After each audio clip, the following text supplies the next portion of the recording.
Thank you guys for the overwhelming orders on Destroyer1320.com.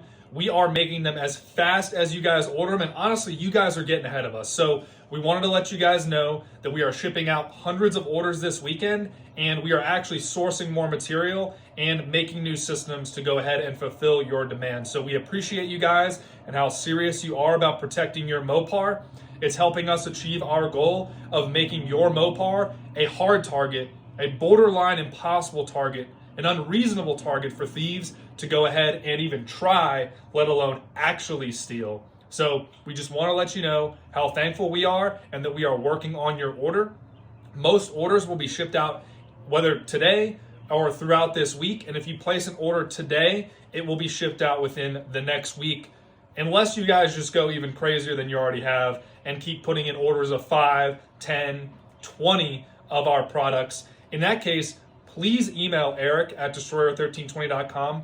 I'll put his email below, but we do have wholesale and car club customized pricing. So if you're a shop, if you're a car club, or if you're just a cool dude trying to help his buddies protect his Mopar or their Mopars, then let us know before and we can give you guys even better pricing than our advertised discount codes. So let us know what you guys need. If you guys are needing a rush order, or if you're running into a delay, or even if you order, say you accidentally ordered a Challenger plate and you have a Charger, we have that sometimes, and we're happy to switch that and correct that for you, really at no cost to anybody. So again, we appreciate it, and we want to protect every Mopar out there because that'll put an end to this. So thank you guys for helping us out. We aim to help you out. Stay safe out there, and we will see you guys at the next event.